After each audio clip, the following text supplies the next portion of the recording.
everybody. We are going to take a look at the Gilded Age. I have a bunch of pictures to share with you. I feel like that's going to really help you get a sense of what life was like and culture. So let's dig in. All right. So I love starting off with this picture here because maybe you can tell what this is. This is 1875, New York. This is Times Square.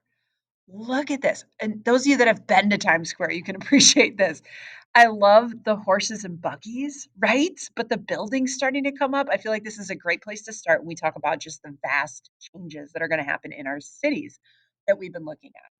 So here's just a couple of other examples of buildings. Things were definitely, because the cities were growing so fast, they had to go up and not out, right? Land is at a premium price. So we had people like Louis Sullivan, Daniel Burnham, that are going to be in charge of kind of city planning, and urban planning became really a whole thing. And so we look at Cleveland, we've got Public Square, idea of sort of having a hub in which you could build things around.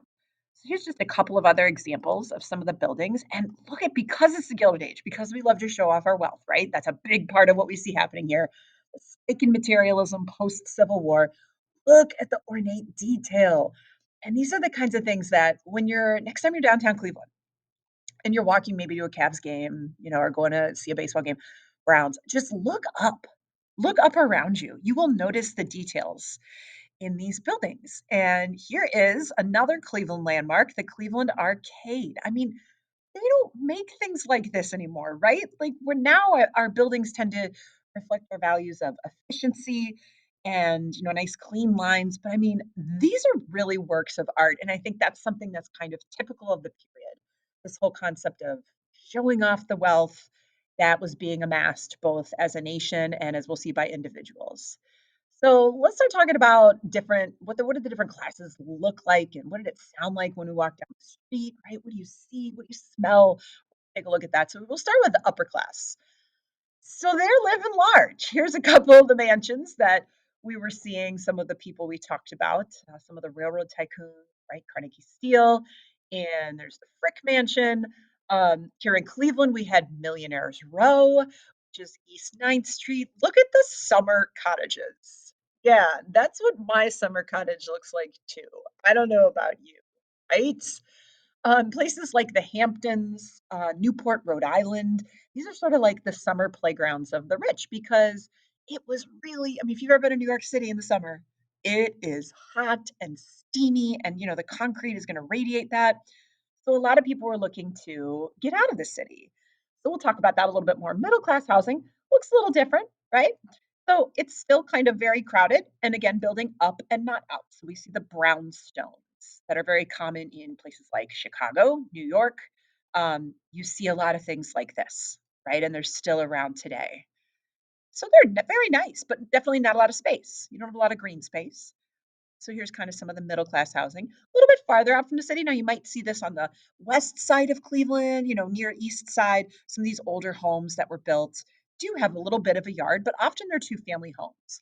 And that's what we see with the sort of working class, lower middle class. Again, we're going to have a lot of duplexes. I used to live in one of these in Lakewood, and they're great. They got nice wraparound porch. Oh, I loved it. But there's two different families living in this one house. So that's kind of what we saw also growing in these cities. But for the very low class, they're going to be forced, sort of, no other option than to live in these tenements. So here's a bird's eye view of an East Side tenement. And if you notice, you see the things happening here? Take a look. You can see, like, what's going on here in the middle? Remember, there's really no regulations or rules yet. So there's no such thing as building codes and safety measures. And, people are just going to build things wherever they were, wherever they happen to be. So sometimes they would cram them into any open space. So I always think walking down the street, this is New York or Cleveland. Here's New York at the turn of the last century. I mean, just how loud it would have been, right?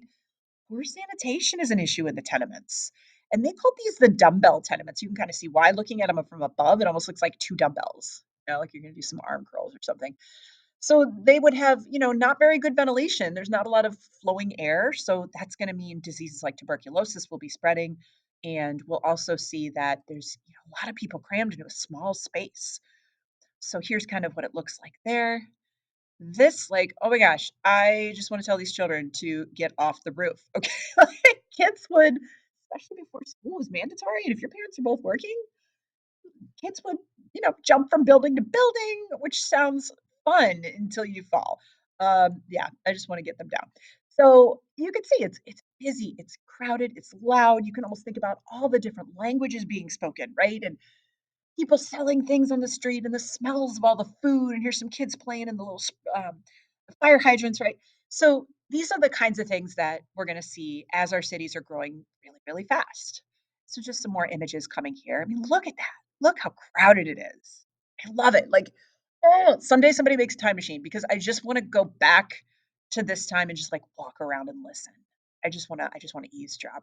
So obviously you can see we're going to need some traffic solutions, right? So this is where we're going to see here in Chicago. We've got the trolley system starting. I love this because it's like the clash of the old and the new. There's some horses and buggies, and here comes the new trolley system. Streetcars and interurbans were another thing. Look, she's got to hike up her skirt there, get through that puddle. I love it. I love it. If you've ever been to Chicago and you've taken the L, and if you ever go to Chicago, you will take the L. It's really the best way to get around that city. And the L stands for elevated train car.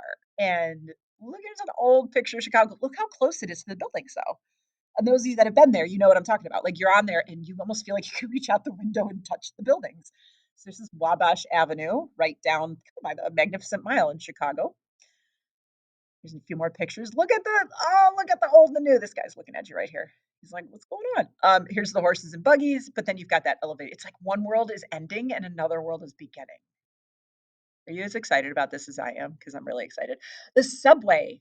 This is another way that you can deal with traffic by going underground, right? So, New York City is pretty famous for their subway. Washington, D.C. is another one I can think of that's going to have pretty good subway transit system. And then we've got advancements in engineering that allow us to move out of the city. So things like steel cable suspension bridges, Brooklyn Bridge being probably the most famous one. We've got these in Cleveland.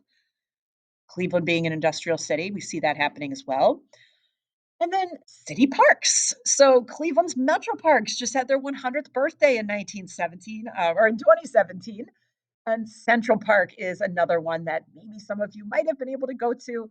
Just this idea that, hey, we should set aside some land for people to have recreation because there isn't much green space in a lot of these neighborhoods, right? So, this shared communal sense of we want to come together and kind of honor this land. So, daily innovations. This is the ice. These people are collecting ice that would then get delivered for your ice cellar. So, of course, that I'm sure was a lucrative business here in Ohio around this time of year. I'm recording this in January, looking outside. It's really cold. So we've got canning and some of these like preservatives that we're going to start to see. Boxed cereals for the first time start emerging because we've got more people we need to feed them, right? So we're going to see some advancements in how we change our food. Um, these are just some other examples of, running water wasn't necessarily going to happen in all these buildings yet. So sometimes you had to use the outhouse outside. Oh, think about that being cold. Ooh, no thanks. Washboards. And you especially if you're a working class, you probably just had one of these galvanized tubs, and you might only be able to take a bath once a week. And usually the adults would go first, and then the water would get dirtier and dirtier until, the youngest kids came along. And that's where you get, I don't know if you've ever heard the phrase, I feel like this is a grandma phrase, but don't throw the baby out with the bath water. That's why, because the water would be so gross. You're not really getting clean. Now, if you are upper class, you live in a very fancy house during the Gilded Age, and you want to show off your wealth, right? Because it's a big part of the culture of the upper class in this moment, the Victorian era. So, looking at these clawfoot tubs, oh my gosh, these are cool. And if you live in an older house, you might have one of these. Don't ever get rid of it. They're so unique. And so they're really, really heavy, though. They're really heavy, but they're sort of this old Victorian style. And just look at the ornateness, right? The wood paneling, the really detailed patterns. And here's what people wore in the Gilded Age, really even into the early 1900s. Long skirts for the ladies, um, pulling that waist in tight. You got to have the bustle. You got to have the junk in the trunk. Of course, this is not her actual junk. There would be like wires making this happen. It looks uncomfortable. I'm very glad I live in this century for this very reason. Also running water. Corsets.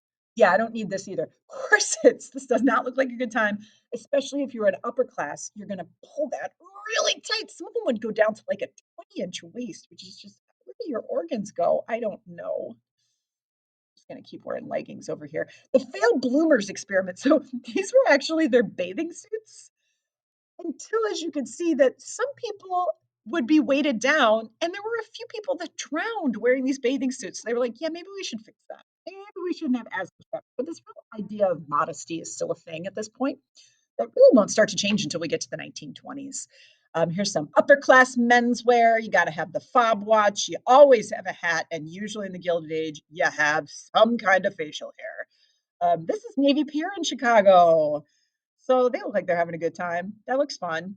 They're wearing bathing suits, were shirts and kind of like long shorts or short pants. I don't know what you want to call them there. Here's some Victorian etiquette that you should do. Of course, if you're an upper class person, you would follow these rules, right?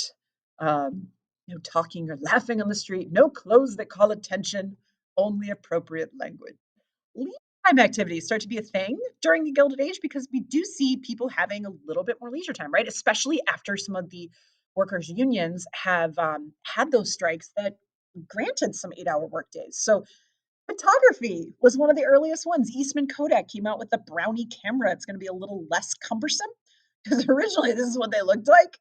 So now you think about how far we've come with photography and just the HD cameras we carry around in our phones. It's pretty wild. Playing the piano at home was another definite activity, especially if you were wealthy, upper middle class, had the ability to have a piano at home, or you might be really lucky and have a Victrola player play some of the sheet music. Sometimes you had to hand crank this to get it to go. So we're gonna see musicians like John Philip Sousa, which if you're in band, I bet you play some of his stuff. Kind of these real patriotic marches like the Stars and Stripes Forever. And I'll post these notes so you can get a sense of that. You can play that a little bit if you want. Oh wait, here. I don't know if you can hear this. Can you hear this? Let's see. Let's see. We'll find out when I watch the recording. But you can see the US Marine Band play it, which is still pretty cool. Very patriotic sounding. Scott Joplin and ragtime. Oh, this is cool because he is really one of the foundational. I mean, today we would call this jazz, right? Even things like hip hop can trace their roots back to ragtime. So ragtime it gets its term from ragging the time. Today, if you're a musician, you would call that syncopation. It's off the beat. So whereas Suda, the marches are on the beat, right?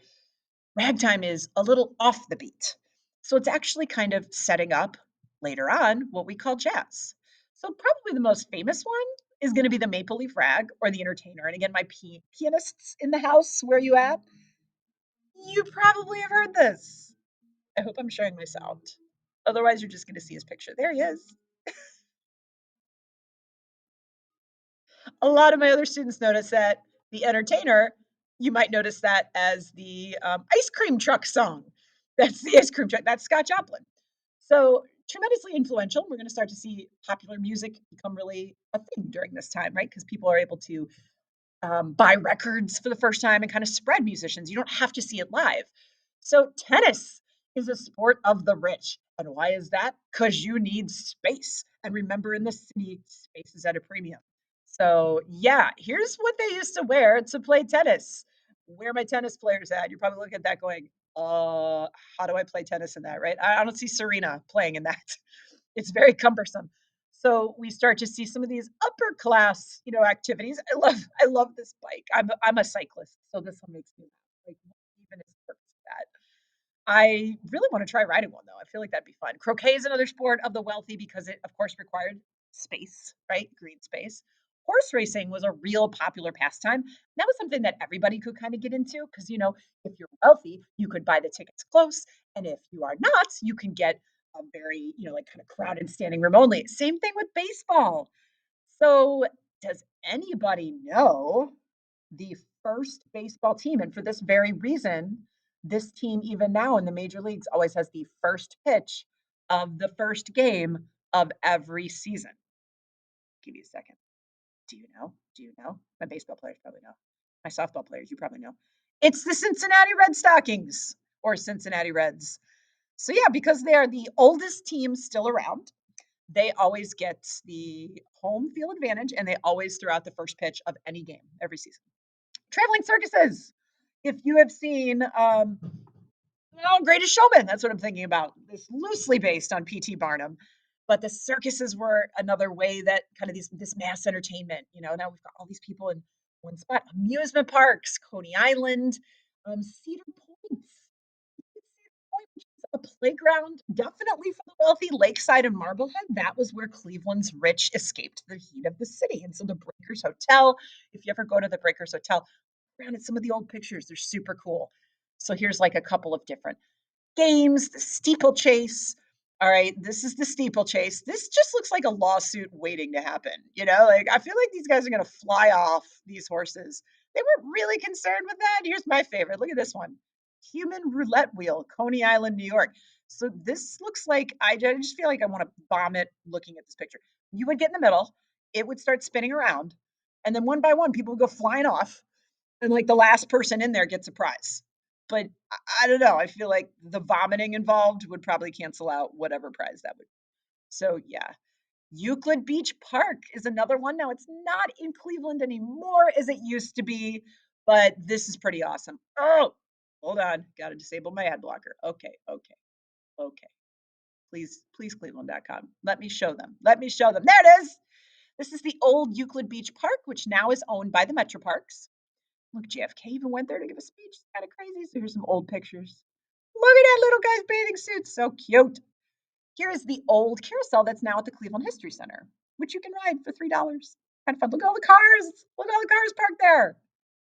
Ah, it's great. It's so fun. Again, time machine. I'm going there. I'm going there. Somebody get on that for me. Somebody make the time machine. All right. I need you to do that.